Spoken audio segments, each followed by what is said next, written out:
Selamat malam semuanya. Di video kali ini saya akan membahas salah satu saham yang di-request dari salah satu subscriber di video yang tentang PTBA ya. Tentang PTBA ada yang komen tentang dari Mas Bayu Ismanto, saham PBID, Bang. Oke, kita bahas ya di video kali ini tentang saham PBID atau PT Panca Budi Idaman Tbk. Sebelum kita mulai ke pembahasannya tentang apa itu gimana asetnya, liabilitasnya dan kawan-kawannya, kita lihat ke sejarahnya dulu ya, karena tidak semua tahu ya tentang PBID ya.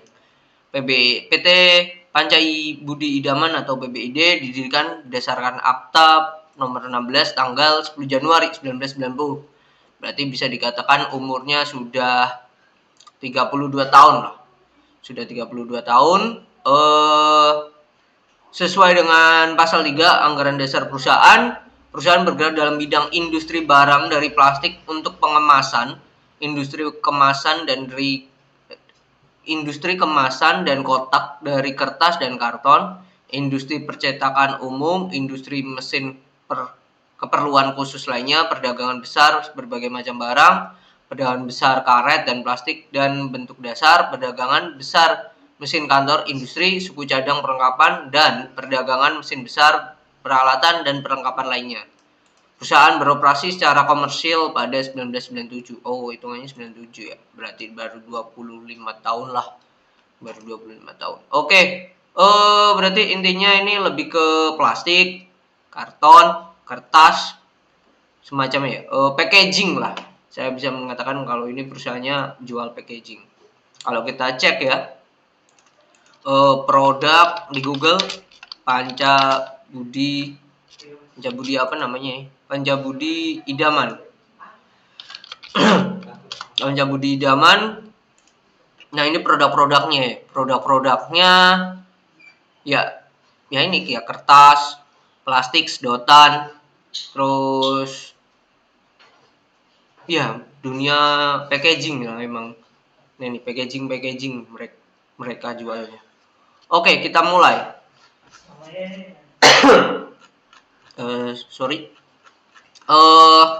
Dari aset dulu ya. Dari aset. Kalau kita lihat dari 6 bulan ke belakang ya. 6 bulan belakang, satu semester ini dibandingkan akhir tahun, aset kasnya ini turun. Tapi secara keseluruhan aset lancarnya ini naik. Dan jumlah asetnya ini secara keseluruhan juga naik. Kalau dicek lagi ya, persediaannya ini bertambahnya luar biasa ya. Bertambahnya dari 960 juta, bahkan miliar ya. 960 miliar menjadi 1 triliun, 1,1 bahkan 1,1 triliun. Penambahannya lumayan besar ya. Lalu piutang usaha pihak ketiga ini juga naik ya. Yang turun kasnya ya. Kasnya kalau kita cek, kas dan setara kasnya ini kalau kita cek di detailnya itu mereka jumlahnya 133 miliar.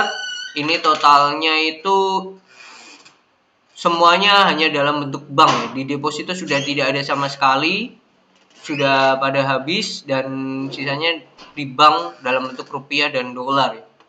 Dan dolar pun hanya sebatas 32 miliar ya. 32 miliar, sisanya itu rupiah ya. Paling banyak itu ada di bank BCA, bank ICBC, Mandiri. Ya, paling banyak bank BCA 67 miliar. Itu dari kasnya. Oke, kita kembali. Kalau kita lihat dari persediaannya, nah persediaannya ini menaik tajam nih di mana ya?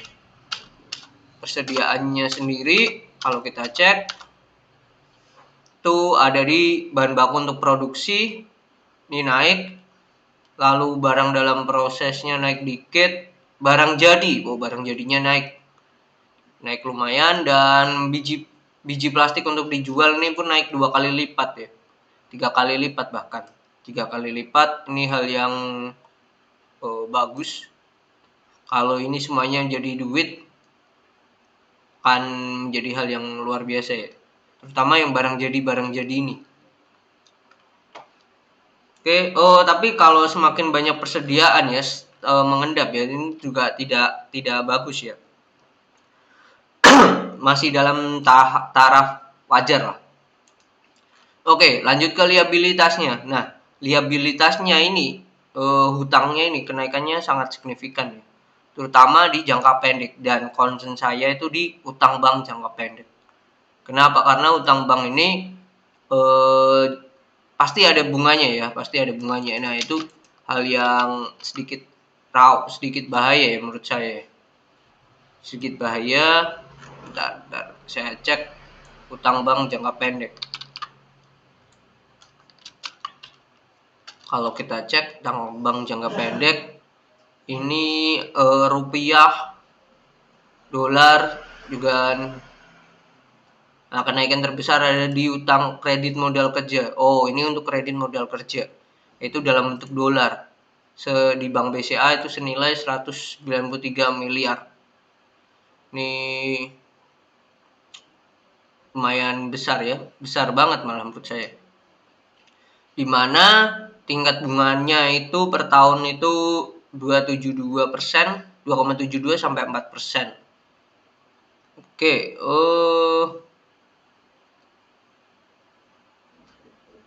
Bentar, saya baca dulu. Perusahaan PBN Joint Venture menggunakan fasilitas pinjaman plafon atau uang rupiah dari Bank BCA.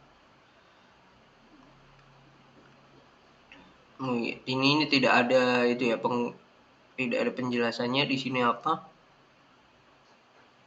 Oh, ini ada dengan entitas anak itu yang menggunakan ya, utang banknya itu dengan entitas anak. Ya, dengan entitas anaknya itu PT Panca Ibu di Idaman sendiri itu pinjam ke BCA ini yang dalam bentuk dolar itu senilai 1.500.000 US dollar. Ini sampai September ya, jangka waktunya ya, sampai September nanti. Terus ini juga sampai September 2 juta US dollar. Ini entitas anak Politek Indo. Lalu Panjabudi Niaga, entitas anak juga ini. Entitas anak September juga 3.500.000 US dollar. Lalu ini entitas anak juga Panjabudi Pratama.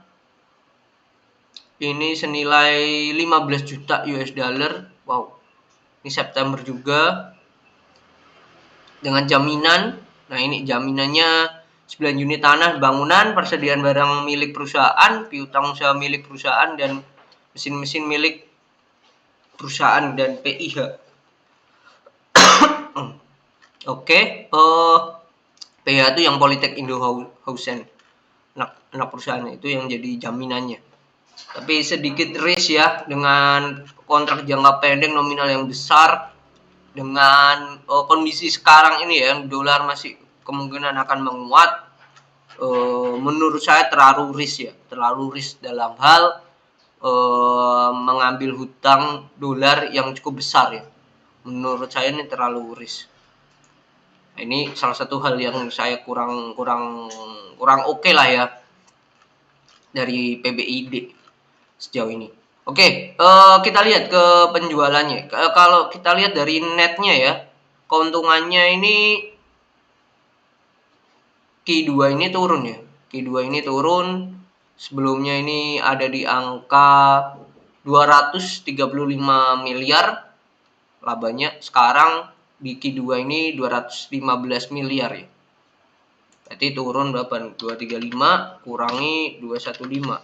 20 dibagi 235 kali 100. Ya, turun 8% lah. Turun 8%. Penjualannya sendiri kalau kita lihat, kita cek Penjualan dari PBID itu dikelompokkan menjadi dua ya, lokal dan ekspor. Nah ini salah satu hal yang ada hubungannya dengan hutang tadi. Di saat mereka mengambil hutang dolar dan padahal mereka sendiri penjualannya itu fokus di lokal. Nah ini hal yang kurang oke ya menurut saya. Kecuali mereka hutangnya dolar dan mereka fokusnya di ekspor. Nah itu mungkin hutangnya itu sedikit, hutang dalam bentuk dolarnya itu bisa sedikit ke counter dengan penjualan dalam bentuk dolar, dalam bentuk ekspor itu tadi, karena ekspor kan pasti menggunakan dolar juga kan. Nah itu ada keuntungan kurs di situ nantinya. Nah sedangkan kalau kayak gini ini kan penjualannya fokusnya juga ke lokal, sedangkan dolar juga lagi makin kuat, apalagi kalau nanti akhir bulan The Fed naikin suku bunga, bukan tidak mungkin dolar juga akan menguat lagi, dan saya mungkin akan sering mengatakan bahwa dolar mungkin ke 15.500 gitu. Nah, itu. Oke, ini kita balik ke penjualan ya. Penjualannya ini fokusnya ke lokal ya, murni ke lokal, bahkan Q2-nya ini penjualannya naik ya, aslinya naik. Terutama di kemasan plastik ini naik, semuanya naik, biji plastik juga naik, lain-lain ini juga naik. Nah ini tahu, cuman secara realnya ternyata perusahaan ini tidak bisa mendapatkan net profit yang bertumbuh gitu. Hal ini kenapa? Kalau kita cek-cek ternyata kenaikannya ini, kalau kita cek, kalau kita hitung bahkan penjualan bersihnya naiknya berapa sih?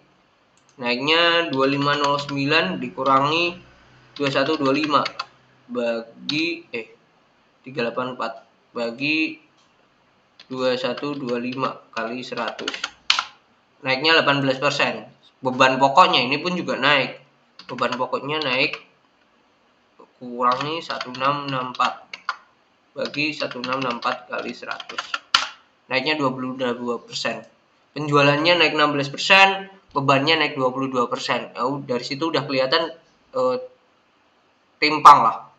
Nah, cuman dalam laba brutonya atau gross profitnya, laba kotornya ini masih untung, masih menang lah, masih ada kenaikan ya kalau dibandingkan dari kuartal sebelumnya di kuartal yang sama tahun lalu gitu.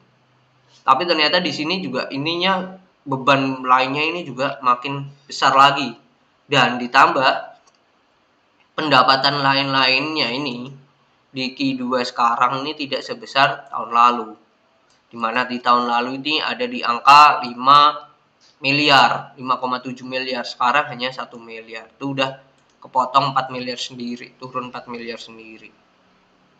Belum lagi ini pendapatan keuangan, sebelumnya 8 miliar, 8,5, sekarang 3,8. Nah, banyak hal-hal yang tidak selaras ya dengan kenaikan dari omsetnya ini sendiri. Omsetnya memang naik, tapi beban-beban di belakangnya itu juga besar ya, itu besar. Jadi berefek ke net profitnya juga turun tadi berapa, 8%. Oke, mungkin itu ya. Cuman kalau dari segi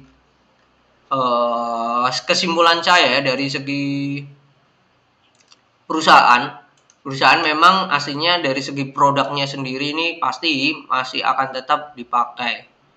Itu salah satu nilai plus ya, nilai plusnya. Cuman hal yang kurang oke-nya menurut saya adalah perihal hutangnya tadi. Hutangnya yang terlalu berisiko, pengambilan hutang jangka pendeknya yang menggunakan hutang dolar itu sangat berisiko menurut saya. Nah, dengan kondisi sekarang PI-nya itu di angka 7,32, sedangkan PBV-nya mana nih PBV? Price book value-nya di angka sudah 1,38. Saya menilai perusahaan ini alangkah lebih oke-nya kalau berada di angka di bawah 1.300 atau 1.200 itu. Melihat penurunannya di kuartal kedua 2022 kemarin. Gitu. Mungkin itu ya dari segi bisnis udah oke, cuman dari segi manajemen kurangnya efisiensi itu menjadi PR juga untuk manajemen ya. Dan pemilihan itu tadi yang hutang itu yang saya agak gimana gitu, kurang kurang oke menurut saya pribadi ya. Mungkin itu yang bisa saya bantu dan saya coba analisa ya sekilas tentang Panja Budi Idaman. Semoga bermanfaat. Bagi teman-teman yang mau request bisa juga tulis di kolom komentar. Tapi akan saya sabar ya, akan saya tidak langsung saya bahas juga nantinya pasti. Ada yang saham yang oke, ini nanti sudah di request tapi tidak langsung saya bahas besoknya gitu. Mungkin selanjutnya gitu. Yang sudah masuk list adalah nantinya akan ada BSSR sama SMGR. Mungkin itu pembahasan saham PBID untuk video kali ini. Semoga bermanfaat. Semoga teman-teman sehat selalu dan sampai jumpa di video belajar investasi saham selanjutnya. See you on the next video. Bye.